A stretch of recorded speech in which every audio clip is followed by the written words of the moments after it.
اور حضور نے فرمایا ہے وہ جنگ جب ہوگی تو ایک باپ کے اگر 100 بیٹے ہوں گے تو 99 ختم ہو جائیں گے، ایک بچے گا۔ یہ حدیث ہے صحیح۔ اور آپ نے فرمایا ویل للعرب من شر قد اقترب، عربوں کے لیے ہلاکت ہے، عربوں کے لیے بربادی ہے اس شر سے جو قریب آ چکی ہے۔ اور آج جس طرح انہوں نے ان کی تہذیب کو اختیار کر لیا ہے، دبئی جا کر دیکھیے، بدترین مغربی معاشرہ جو ہے وہ دبئی کے اندر ہم نے قائم کر کے دکھا دیا۔ اب سعودی عرب اس راستے پر بڑھ رہا ہے۔ فرش التراب يضمني وهو غطاء۔ اب نوٹ کر لیجئے، یہ کتابیں اگر آپ پڑھنا چاہیں تو کتاب الملاحم میں پڑھیے۔ بدترین عذاب عربوں پر آیا کھڑا ہے، سروں پر تنا ہوا ہے، بدترین۔ ایسی جنگ ہونی ہے الملحمۃ العظمیٰ، جس کو کہ میں بھی آپ کے گواہی پیش کر دوں گا، جسے کہا گیا ہے لاسٹ کروسیڈ۔ بش نے بھی کروسیڈ کا لفظ بول دیا تھا، پھر واپس لیا اس نے۔ نکل جاتی ہے جس کے منہ سے سچی بات مستی میں، فقیہ مصلحت بین سے وہ رندے بادہ خار اچھا، کروسیڈ کہہ کر پھر واپس لیا۔ یہ کروسیڈ،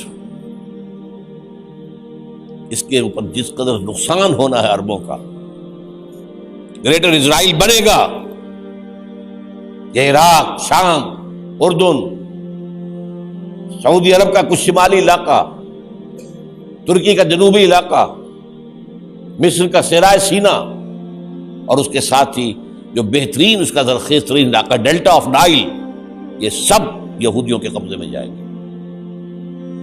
اس کو حدیث میں کہا گیا الملحمۃ العظمیٰ۔ عیسائی 80 علم لے کر مسلمانوں تم پر حملہ آور ہوں گے، اور ہر علم کے نیچے 12,000 فوج ہوگی، 9.5 لاکھ فوج۔ یہ نیٹو کی تیاری کس کے لیے ہو رہی ہے؟ جب USSR کا خاتمہ ہوا تو پوچھا گیا تھا نیٹو چیف سے، اب کس لیے؟ تمہارا وہ دشمن تو ختم ہو گیا، اب ہمیں اسلامک فنڈامنٹلزم سے نمٹنا ہے۔ وہ جانتے ہیں خطرہ یہی ہے، اب اسلام ابھر سکتا ہے، مسلمانوں کے سینوں کے اندر وہ آگ ہے،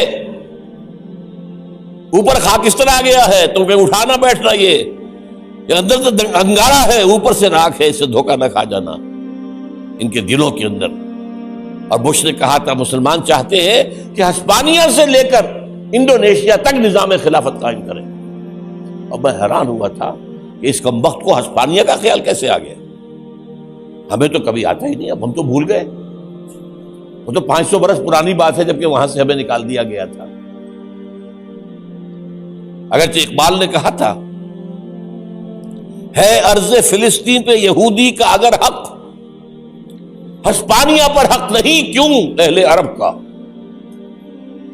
ہسپانیہ میں تو 800 سال حکومت کی مسلمانوں نے، اور ابھی 500 برس سے گزرے ہیں نا۔ یہودی تو ارض مقدس سے 2000 سال نکالے گئے، انہیں لا کے آباد کیا گیا، عربوں کے سینے میں خنجر بھونک دیا گیا۔ وہ چھوٹا سا ملک جو چاہتا کرتا، کوئی پوچھنے والا نہیں۔ امریکہ جیسے اپنے بیٹے کی حفاظت کرے ویسے کرتا اس کا۔ اور حضور نے فرمایا ہے وہ جنگ جب ہوگی تو ایک باپ کے اگر 100 بیٹے ہوں گے تو 99 ختم ہو جائیں گے، ایک بچے گا۔ یہ حدیث ہے صحیح۔ اور آپ نے فرمایا ویل للعرب من شر قد اقترب، عربوں کے لیے ہلاکت ہے، عربوں کے لیے بربادی ہے اس شر سے جو قریب آ چکی ہے۔ اور آج جس طرح انہوں نے ان کی تہذیب کو اختیار کر لیا ہے، دبئی جا کر دیکھیے، بدترین مغربی معاشرہ جو ہے وہ دبئی کے اندر ہم نے قائم کر کے دکھا دیا۔ اب سعودی عرب اس راستے پر بڑھ رہا ہے۔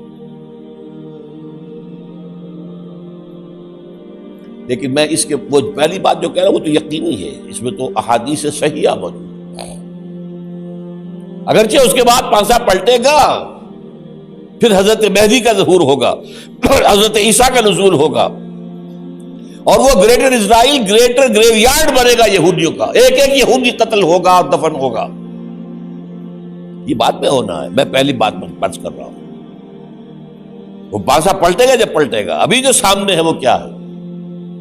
جس ملحمۃ العظمیٰ کہا حضور نے، جسے آرمگیڈون کہتے ہیں عیسائی۔ آرمگیڈون کی اگر کہیں جا کر آپ دیکھیں گے، آپ ڈکشنری میں مانی کہ کیا لکھا ہے؟ A very big war which will be fought between the forces of evil and good before the end of this world۔ اس دنیا کے خاتمے سے پہلے خیر اور شر کی قوتوں کے درمیان بہت بڑی جنگ ہوگی۔ ارمجدون اسے کہتے ہیں عربی میں، اور آرمگیڈون اسے کہتے ہیں انگریزی کے اندر، اور یہ بائبل کی آخری کتاب کے اندر ہے، جو اس میں کہ مکاشفات یوحنا، ریویلیشنز آف سینٹ جان۔ یہ تو میں کہہ رہا ہوں یقین کے ساتھ، اور زیادہ دور نہیں آیا چاہتا ہے، اس لیے کہ یہودیوں کا اور عیسائی جو کنزرویٹوز ہیں، نیو کنزرویٹوز، ان کا 5 نکاتی ایجنڈا ہے متفق علیہ، جس کے تحت کہ یہ جنگ صلیبی شروع کی گئی ہے۔ تو سن لیجئے آپ، آرمگیڈون نمبر 1، گریٹر اسرائیل قائم ہو جانا اس کے نتیجے میں نمبر 2، مسجد اقصی اور قبۃ الصغریٰ کو گرانا نمبر 3، وہاں تھرڈ ٹیمپل، وہ مسجد جو حضرت سلیمان نے بنائی تھی 1000 قبل مسیح میں، پھر برباد کی تھی نبوکدنضر نے، دوبارہ بنائی گئی، پھر دوبارہ ختم ہوئی، 70 عیسوی تک گری پڑی ہے۔ ان کا خانہ کعبہ گرا ہوا ہے 70 عیسوی سے لے کر آج تک۔ ایک دیوار ہے ویلنگ وال، جہاں جاتے ہیں، روتے ہیں، پیٹتے ہیں، ماتم کرتے ہیں، وہاں وہ بنے گا تھرڈ ٹیمپل۔ اور نمبر 4، اس میں لا کر رکھا جائے گا تخت حضرت داؤد کا۔ یہ تخت کہاں ہے اس وقت؟ یہ لندن شریف کے اندر، جو ان کی پارلیمنٹ کا جو چرچ ہے، ویسٹ منسٹر ایبے، اس میں رکھا ہوا ہے۔ ایک پتھر تھا جس پر بٹھا کر حضرت داؤد کی تاج پوشی ہوئی، پھر حضرت سلیمان کی ہوئی، پھر وہ پتھر رکھ دیا گیا جب حضرت سلیمان نے بنایا ہیکل مسجد اقصی، وہاں رہا وہ۔ ہر بادشاہ جو تھا یہودی اسی کے اوپر بٹھا کر اس کی تاج پوشی ہوتی تھی۔